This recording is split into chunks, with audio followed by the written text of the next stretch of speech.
ধর্ম যার যার, উৎসব সবার। তাহলে ধর্মের ক্ষেত্রে উদার হইতে হইতে আপনাকে এত উদার হতে বলছে যে কাপড় চোপড় সব খুলে আপনি একেবারে উলঙ্গ হয়ে যান। এটা তো উদারতা না, এটা হলো উদাসীনতা। আজ থেকে আমরা 15-20 বছর আগেও যদি চলে যাই তাহলে দেখবো আমাদের দেশে হিন্দু ধর্মের লোকেরা তাদের ধর্মীয় কর্মকাণ্ডগুলো করতো তাদের মন্দিরগুলোতে, তাদের মতো তারা তাদের কর্মকাণ্ডগুলো চালাতো, কেউ সেখানে বাধাও দিত না, আর কেউ সেখানে মিশতেও যেত না মুসলিমদের মধ্য থেকে। কিন্তু গত বেশ কয়েক বছর ধরে দেখা যাচ্ছে হিন্দুদের সবচেয়ে বড় উৎসব এবং শিরকের সবচেয়ে বড় আয়োজন আল্লাহর জমিনে, এটা যখনই হতে যায় তার আগে এবং এটা চলাকালীন সময়ে মিডিয়াতে এক শ্রেণীর লোকেরা এই স্লোগানটা খুব বেশি বেশি আওড়াতে থাকে, ধর্ম যার যার, উৎসব সবার। বড় আশ্চর্য লাগে, বিষয়টা যখন ধর্মীয় তাহলে এটার ব্যাখ্যা দিবে তো ধর্মীয় ব্যক্তিবর্গরা, কিন্তু ধর্মীয় বিষয়ে ব্যাখ্যা দিতে আসছেন রাজনীতিকরা, ধর্মীয় বিষয়ে ব্যাখ্যা দিতে আসছেন বুদ্ধিজীবীরা, যাদের ধর্ম সম্পর্কে কোনো ধারণাই নাই। এটা হলো সবচেয়ে বড় আশ্চর্যের বিষয়। একজন মুসলিমের জন্য হিন্দুদের দুর্গাপূজাতে কোনোভাবে অংশগ্রহণ করা জায়েজ কিনা, অনুমোদিত কিনা, এই বিষয়টি তো সিদ্ধান্ত দিবে ধর্ম বিশেষজ্ঞগণ, ওলামা একরাম, কারণ বিষয়টা ধর্মীয়। অতএব এটা হলো একটা আশ্চর্যের বিষয়। দ্বিতীয়ত হলো এই স্লোগানটার মতো অন্তঃসার শূন্য, অযৌক্তিক এবং হাস্যকর আর কোনো স্লোগান হতে পারে না। এই স্লোগান যদি যৌক্তিক হতো, এটার যদি অন্তঃসার থাকতো, তাহলে তো এই স্লোগান মুসলমানদের ঈদের সময়, উৎসবের সময়ও আসতো, বলা হতো, হিন্দুদেরকে আহ্বান করা হতো, তোমরাও আসো, দোনো ঈদে অংশগ্রহণ করো। অথচ তখন এটা করা হয় না। তাহলে বোঝা গেল উদ্দেশ্যমূলক ভাবে শুধু মুসলমানদের ঈমান ধ্বংস করার জন্য এই ষড়যন্ত্রমূলক স্লোগানটি বাজারে চাউর করে রাখা হয়েছে এবং এর পিছনে কিছু ষড়যন্ত্রকারী তথাকথিত বুদ্ধিজীবী এবং রাজনীতিকরা কাজ করছেন। আমরা সকলেই জানি কোরবানিদের সময় পাক ভারত উপমহাদেশের মানুষ সবচেয়ে বেশি পরিমাণে কোরবানি করে গরু, যদিও গরু ছাড়া অন্যান্য পশু কোরবানি করা যেতে পারে, যেহেতু মুসলমানদের কাছে গরু খাওয়া হালাল, বিধায় গরু কোরবানি করে আমাদের দেশের মানুষ বেশিরভাগ ক্ষেত্রে। আর এই জন্য কোরবানি দিলে মানুষ বলে অনেকে বকরা ঈদ, বকরা শব্দ বাকারা আরবি, বাকারা মানে গরু, সেখান থেকে বাকরা ঈদ বলে বা বকরি ঈদ বলে। তো বাকারা বা বকরি আরবি গরু থেকে, তার মানে গরুর ঈদ, ঈদটাই হলো গরু জবাই করে গরুর গোশত খাওয়া, বিতরণ করার উৎসব। তাহলে সেই কোরবানির ঈদে যদি হিন্দু ধর্মের লোকদেরকে আহ্বান করা হয় যে তোমরা আসো গরুর গোশত খাও, তাহলে এটা তাদের জন্য অপমানকর হবে কিনা, তাদের জন্য কষ্টের হবে কিনা? কারণ তারা গরুকে পবিত্র মনে করে, গরুকে মা মনে করে, গরুকে পূজা মনে করে। সেখানে গরুর গোশত খাইতে যদি আসতে বলা হয়, তার মাবুদের, সে যাকে ইবাদত করে পূজা করে, তার গোশত খেতে তাকে যদি আহ্বান করা হয়, তাহলে এর চাইতে বড় অপমান আর কষ্টের কি হতে পারে? এই কারণেই কোন রাজনৈতিক বা তথাকথিত বুদ্ধিজীবীদের কেউই আহ্বান করে না হিন্দুদেরকে যে আসো মুসলিমদের সাথে উৎসবে সামিল হয়ে যাও, কারণ উৎসব সবার। কেন? কারণ একজনের ধর্মীয় ইবাদত, একজনের ধর্মীয় উৎসব আরেকজনের জন্য বিপরীত হতে পারে। একজন মুসলিম নগণ্য থেকে নগণ্য, সাধারণ থেকে সাধারণ মুসলিমও জানেন যে ইন্না শিরকা লাযুলমুন আযীম, নিঃসন্দেহে শিরক, নিশ্চয়ই শিরক এটা সবচেয়ে বড় অপরাধ। ইন্নাল্লাহা লা ইয়াগফিরু আন ইউশরাকা বিহি ওয়া ইয়াগফিরু মা দুনা যালিকা লিমান ইয়াশা। আল্লাহ সুবহানাহু ওয়া তাআলা তার সঙ্গে শিরক করলে এটা মাফ করেন না, আর শিরক ছাড়ানো যে কোনো গুনাহ আল্লাহ চাইলে যার জন্য ইচ্ছা তার জন্য কি করতে পারেন? ক্ষমা করতে পারেন। আর এই শিরকের সবচেয়ে বড় আয়োজন দুর্গাপূজা। এই দুর্গাপূজার অনুষ্ঠান ভিন্ন ধর্মের লোকেরা করছে, হিন্দুরা করছে, একজন মুসলিম হিসেবে আমি তারটা তারে করতে দিতে পারি এতটুকু, কিন্তু তার সে উৎসবে আমি সামিল হওয়া, যোগদান করা, কোনোভাবে অংশগ্রহণ করা, একজন হিন্দুকে কোরবানির ঈদে, বকরা ঈদে গরুর গোশত খেতে আহ্বান করা বা বাধ্য করার মতোই, একই বিষয়, কোনো পার্থক্য নাই। হিন্দুদের যে ধর্মীয় অনুভূতির কথা চিন্তা করে কোরবানির ঈদে তাদেরকে গরুর গোশত খেতে আহ্বান করা হয় না, ঠিক একই চেতনা থেকে, একই চিন্তা থেকে, একই লজিক এবং যুক্তি থেকেই মুসলমানদেরকে দুর্গাপূজা বা হিন্দুদের এই সমস্ত পূজার মধ্যে সামিল হওয়ার জন্য আহ্বান করা উচিত নয়, অন্যায়, অন্যায্য, অযৌক্তিক এবং অন্তঃসার শূন্য আহ্বান এবং দাবি।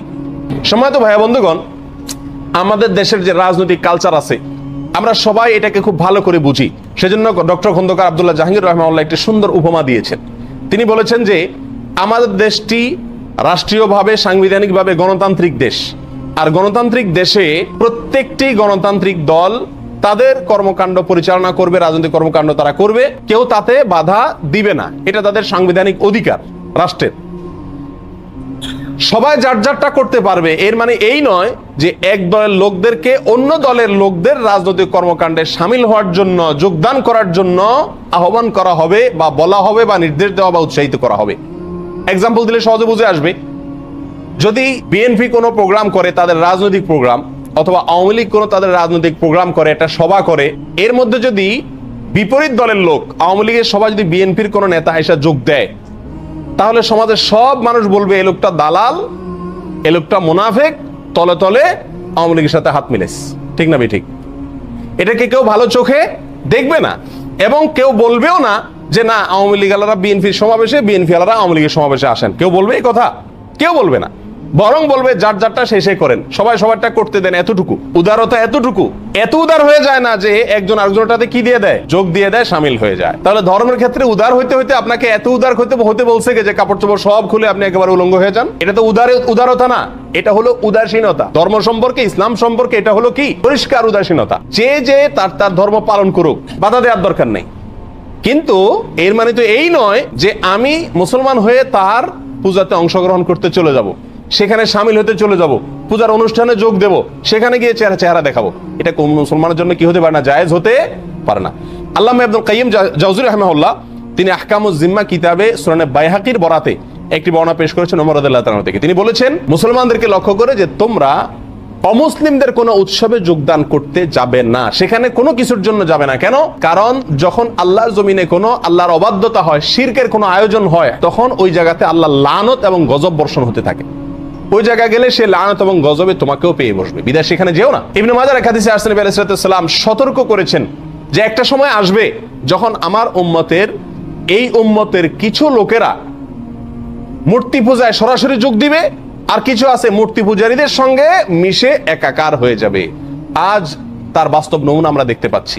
দুর্গা পূজাতে বহু মুসলিমরা চেহারা দেখাতে চলে যায় এবং তথাকথিত উদারতা দেখাতে চলে যায়। পাকিস্তান একটা দেশ, আমাদের একটা দেশ। পাকিস্তান থেকে আমরা পৃথক হয়েছি। পাকিস্তান তাদের জাতীয় দিবস পালন করে, আমরা আমাদের জাতীয় দিবস পালন করি।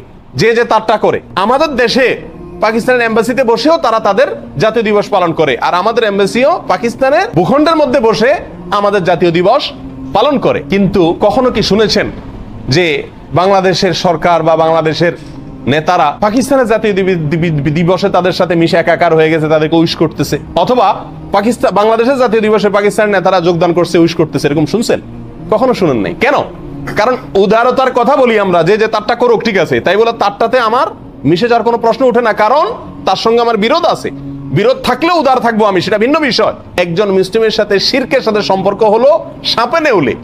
যদি তার ঈমান রক্ষা করতে হয়, তাহলে সে কেউ যদি শিরক করে থাকে বাধা দিবে না, এতটুকু হতে পারে। কিন্তু সেখানে যোগদান করা, সেখানে হাজির হওয়া, উপস্থিত হওয়া, এটা কোনো অবস্থাতে জায়েজ বা যৌক্তিক হতে পারে না।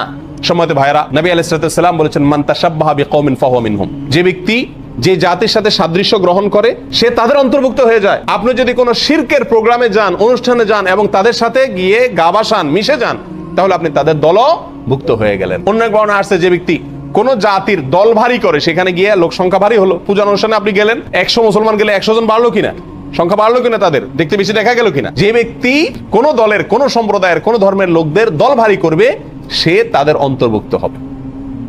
কত বড় জঘন্য কথা। আমাদের দেশের এক শ্রেণীর ব্যবসায়ীকে তারা অর্থায়ন করে থাকেন এই সমস্ত পূজার সময়, মণ্ডপ তৈরিতে টাকা পয়সা দিয়ে থাকেন, বিভিন্ন গেট করে থাকেন, তোরণ নির্মাণ করেন এবং লেখা হয় তোরণে এটা অমুক ব্যবসায়ীর পক্ষ থেকে, মুসলমান ব্যবসায়ীর পক্ষ থেকে। আল্লাহ সুবহানাহু ওয়া তাআলা কোরআন কারীমে বলেছেন তাআওয়ানু আলাল বিররি ওয়াত তাকওয়া ওয়া লা তাআওয়ানু আলাল ইসমি ওয়াল উদওয়ান। তোমরা ভালো এবং তাকওয়ার কাজে একে অন্যকে সহযোগিতা করো, অন্যায় আর সীমা লঙ্ঘনের কাজে একে অন্যকে সহযোগিতা করো না। তাহলে শিরকের কাজে যদি সহযোগিতা করা হয়, তাহলে সরাসরি শিরক সম্পাদন করার যে অপরাধ, সেই অপরাধের দায় ওই সহযোগী ব্যক্তিকে বহন করতে হবে। কারণ আদ-দাল্লু আলাল খাইরি কাফাইলিহি, যে ব্যক্তি কোনো কাজের, ভালো কাজের পথ দেখাবে, সে ভালো কাজ করা ব্যক্তির মতো সওয়াব পাবে। ঠিক তেমনি ভাবে যে ব্যক্তি মন্দ কাজের পথ দেখাবে বা মাধ্যম হবে, সেই মন্দ কাজটি সম্পাদন করার কারণে যে অপরাধ হবে, ওই পথ দেখানো ব্যক্তি বা যার মাধ্যমে হলো, সহযোগিতা হলো, সে সমান হারে দায় বহন করবে। অতএব দুর্গাপূজা বা অন্যান্য কোনো পূজায় কোনো প্রকার অর্থায়ন বা সহযোগিতা করা কোনো মুসলমানের জন্য জায়েজ নাই। এটা সম্পূর্ণ হারাম এবং শিরকের সঙ্গে শামিল হওয়ার নামান্তর। এটা চিন্তাগত, আদর্শগত উদারতা।